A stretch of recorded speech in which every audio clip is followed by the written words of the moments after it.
Bonjour, hari ini kita akan membahas tentang setting dan amanat dalam karya sastra. Setting atau latar itu adalah keterangan mengenai ruang, waktu, serta suasana yang terjadi di dalam peristiwa-peristiwa pada sebuah karya sastra.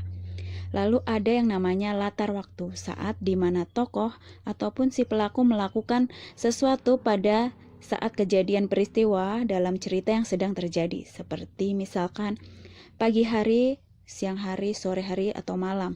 Ada di zaman dulu, di zaman masa depan, dan lain sebagainya.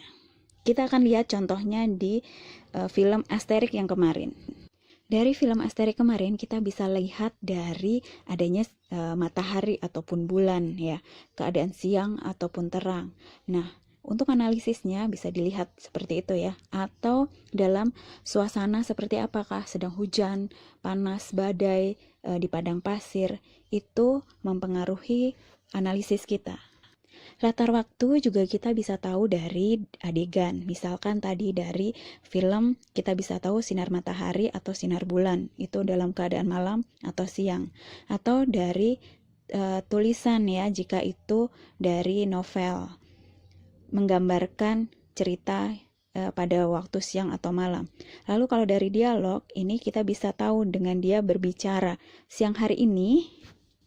Selanjutnya adalah latar tempat, di mana tempat tokoh atau si pelaku mengalami kejadian atau peristiwa. Ini bisa di dalam bangunan, di kota, di dalam hutan, di sekolah, dan ini bisa berupa gambar, seperti tadi di adegan, atau dialog yang disebutkan nama tempatnya atau nama kotanya.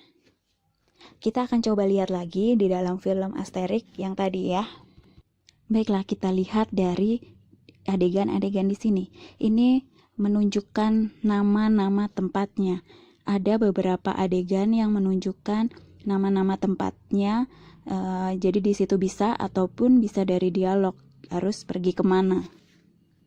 Nah, selain dari tempat yang ada nama-namanya, kita juga bisa lihat dari adegan lain. Tadi misalkan di desanya, di istana, lalu di hutan, dan setelah itu di camp para prajurit Roma, lalu di padang pasir, dan di pasar, pasar budak, ya, itu bisa juga kita lihat sebagai latar ini dari kapal.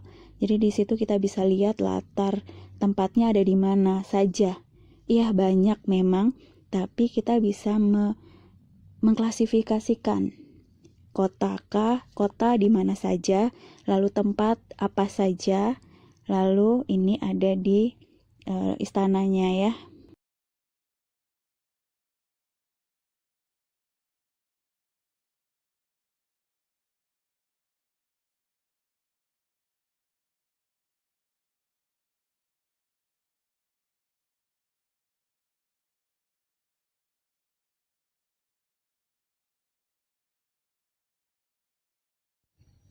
Jadi harus ada datanya secara rinci, karena ini bukan sinopsis, dan kalaupun kita menganalisis, jadi harus kita klasifikasikan dan kita masukkan semua datanya. Misalkan Mademoiselle banyak banget, iya, jadi nanti kita bisa klasifikasikan, misalkan Roma ada berapa data, di desanya ada berapa, di camp ada berapa, di padang pasir ada berapa.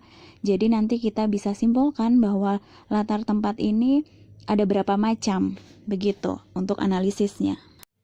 Selanjutnya adalah latar suasana. Ini situasi apa saja yang terjadi pada saat tokoh atau pelaku melakukan sesuatu.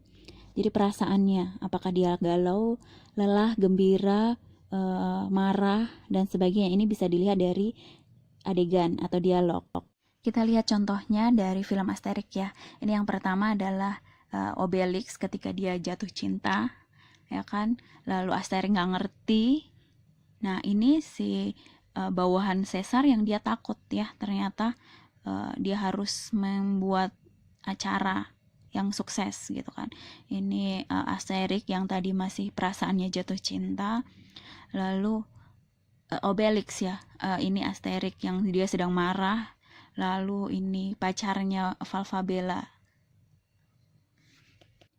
Lalu kita lanjut ke amanat. Menurut Wahyu Siswanto, amanat ini adalah suatu gagasan yang mendasari karya sastra, pesan yang ingin disampaikan pengarang kepada pembaca atau pendengar. Jadi amanat sama seperti pesan moralnya itu apa dalam film atau karya sastra tersebut. Lalu selanjutnya ciri-ciri amanat. Yang pertama, pesan moral dalam suatu karya sastra biasanya disampaikan di akhir cerita, atau pesan moral itu disampaikan pengarang bertujuan agar audiens mau melakukan sesuai dengan amanat di dalam isi cerita. Atau ada juga amanat dapat dijelaskan atau diketahui secara eksplisit dalam bentuk seruan, nasihat, peringatan, saran, anjuran maupun larangan yang berhubungan dengan tema utama sebuah cerita. Hal itu tadi bisa dalam dialog ya, misalkan jangan mencuri karena itu adalah perbuatan berdosa. Nah, bisa seperti itu untuk larangan ya. Lalu amanat dapat disampaikan secara langsung maupun tersirat melalui tokoh karakter atau penokohan dalam cerita. Jadi bisa diketahui dari tokoh atau penokohan yang antagonis, protagonis. Nah, kita bisa tahu amanatnya apa yang mau disampaikan. D'accord, merci beaucoup et bonne journée.